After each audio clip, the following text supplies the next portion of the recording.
Isso aconteceu em 2019. Uma equipe de pesquisa estava usando um veículo operado remotamente para explorar o fundo do mar, mas encontrou algo bem diferente do que esperava. A descoberta foi acidental e incrivelmente rara. Uma baleia que caiu. Em toda a história, os humanos só viram cerca de 20 baleias assim, mas sabe-se que, sem as baleias que caem, talvez não houvesse nenhum organismo no fundo do mar. No entanto, tudo na natureza está interconectado, e a baleia teve a oportunidade de uma segunda vida.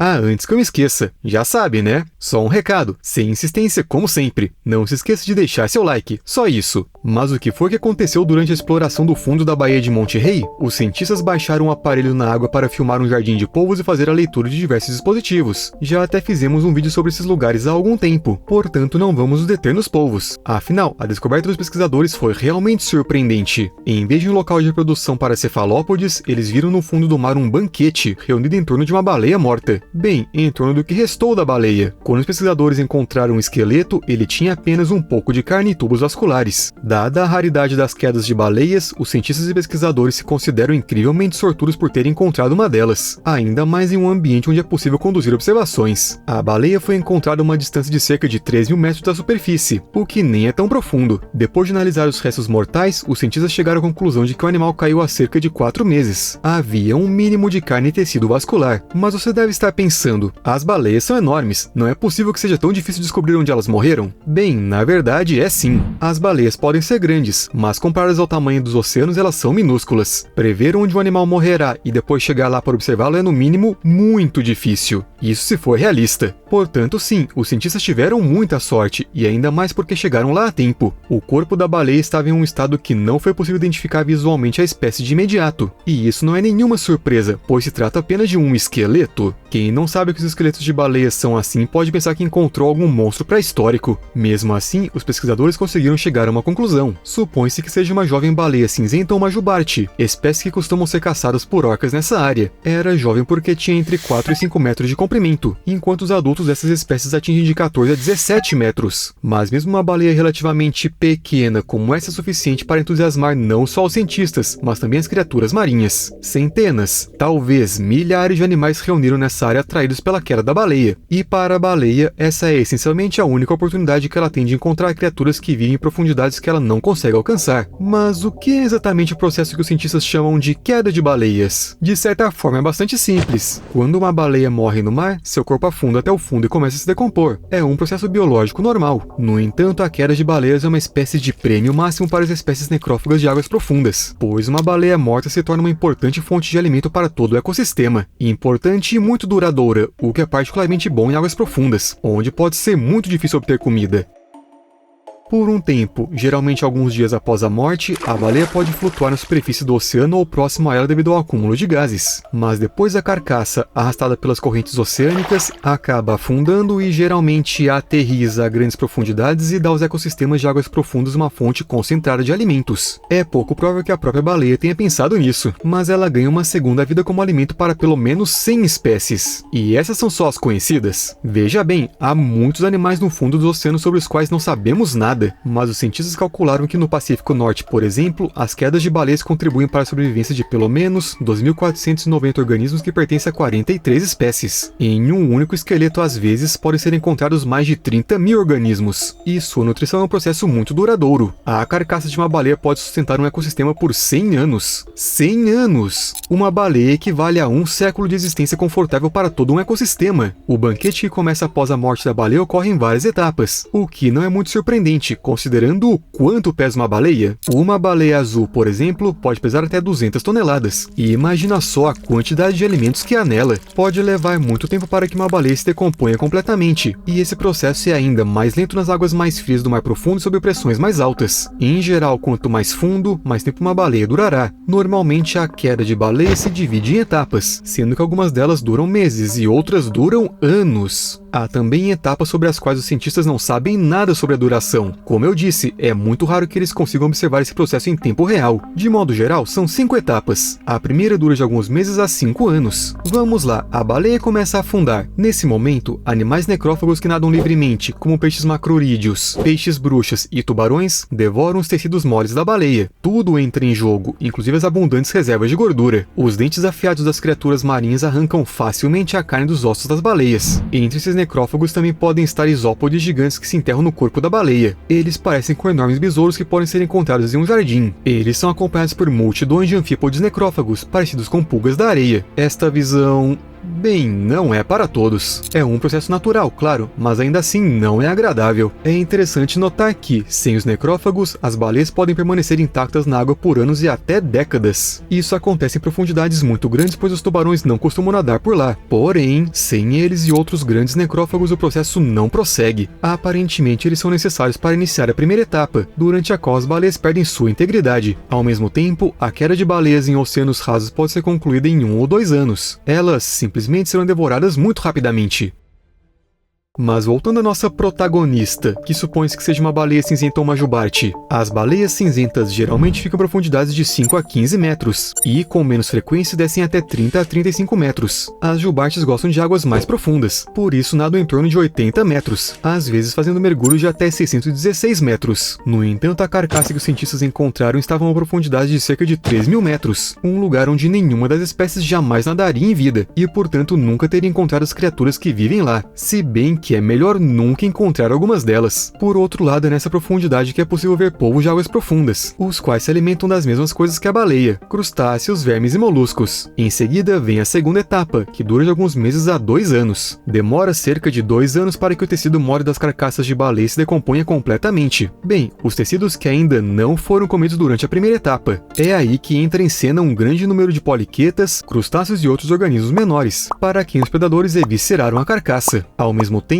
todas essas coisinhas colonizam os ossos e enriquecem os sedimentos ao redor do local da queda da baleia. O corpo em decomposição enriquece bastante toda a área ao redor com compostos orgânicos, e os pequenos animais fazem bom uso disso. Mesmo quando os tecidos moles da baleia desaparecem, seus componentes orgânicos, como a cartilagem, podem continuar nutrindo tudo ao seu redor por meses ou até anos. Como? Simplesmente se decompondo. Ao mesmo tempo, o esqueleto da baleia servirá como um local seguro para os invertebrados se estabelecerem. Talvez do ponto de vista deles, a queda de uma baleia seja como a construção repentina de um bairro de elite com moradias de luxo, mas a preços acessíveis, e alguns bons supermercados nas proximidades. E quanto à terceira etapa, ela é a mais longa que se conhece e pode durar até 50 anos. Veja essa baleia no fundo do mar. É a mesma que mostrei no início do vídeo, mas já se passou 1 ano e ela mudou muito. Ela está se desfazendo. Quando os tecidos moles se separam dos ossos, bactérias, vermes do gênero Ocedax, moluscos e outros organismos quebram os lipídios do tecido adiposo e dos ossos e produzem sulfetos que podem ser consumidos por outros organismos. As bactérias quebram os compostos de gordura nos ossos, liberando sulfeto de hidrogênio, que, por sua vez, serve de alimento para moluscos de águas profundas, como mexilhões e caracóis. A propósito, o nome do gênero dos vermes Ocedax significa devorador de ossos em latim, um nome que realmente diz muito. Esses vermes produzem um ácido que dissolve a camada externa dura, e em seguida estendem pequenos tentáculos até o centro do osso. Parece mais ou menos uma planta criando raízes. Esses tentáculos comem as proteínas, como o colágeno, que estão dentro do osso. São as proteínas do osso que mantêm os vermes vivos. Ah, e há um detalhe curioso. Quando os vermes penetram nos ossos, os crustáceos vão embora. Em seguida, os vermes reaparecem, o que faz com que os crustáceos retornem para comer o Ocedax. É como um cabo de guerra nos restos mortais da baleia que diverte os cientistas. Bem,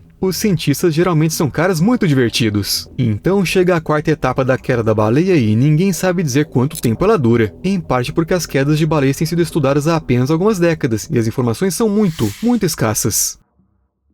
No entanto, os cientistas acreditam que o esqueleto mineral duro que permanece após a absorção dos nutrientes continua sendo usado pelas criaturas marinhas. Costuma-se considerar que a última etapa da decomposição da baleia ocorre quando os ossos se transformam em minerais que servem como uma superfície dura para sedimentos em suspensão e filtradores. Esses são animais que se alimentam de pequenos organismos flutuantes ou detritos orgânicos, ao filtrá-los da água. O processo de assentamento no esqueleto pode levar várias décadas ou até que não haja mais espaço nos ossos. E naturalmente isso não é algo que possa ser facilmente percebido a olho nu. como por exemplo a perda de tecidos moles da baleia. É por isso que alguns cientistas dividem o processo de queda não em 4 etapas, mas em 3, já que a última etapa é muito longa. Embora existam poucos estudos sobre quedas de baleias, a maioria dos exemplos é das regiões do Pacífico e do Atlântico. Embora dizer maioria seja um pouco exagerado, a queda de baleias é uma área de estudo tão nova que todos os casos registrados cabem facilmente em um mapa. Os círculos são locais de quedas naturais, as estrelas são fósseis, os barcos são quedas de baleias que os próprios pesquisadores criaram. Sabe, todas as coisas sobre as quais falamos hoje me levam a um pensamento curioso. A morte de uma baleia é algo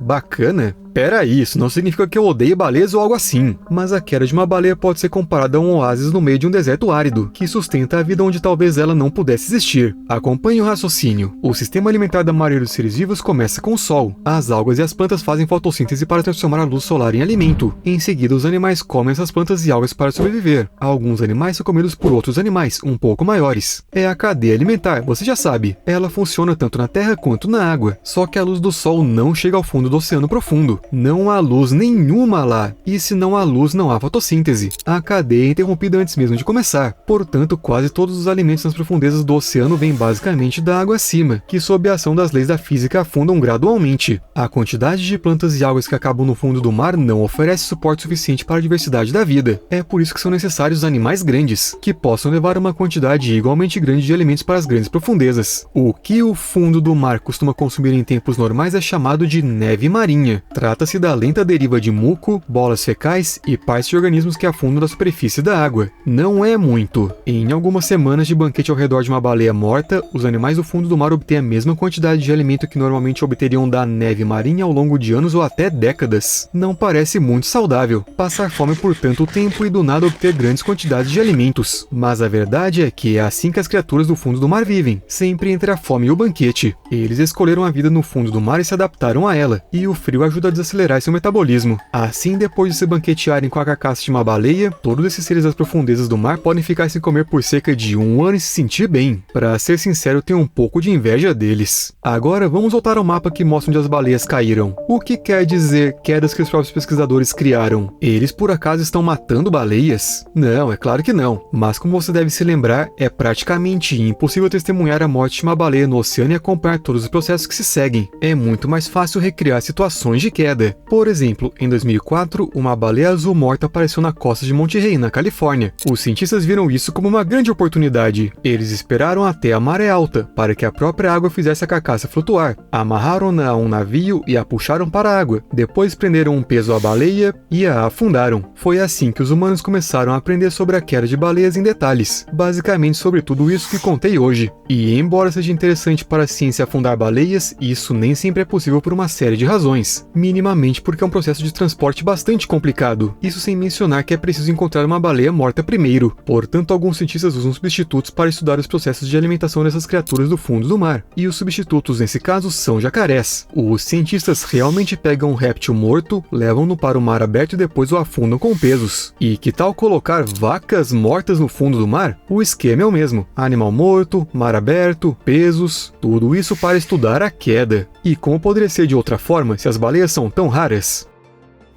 Agora, se chegamos juntos ao final do vídeo, você nos deve um like. Até mais!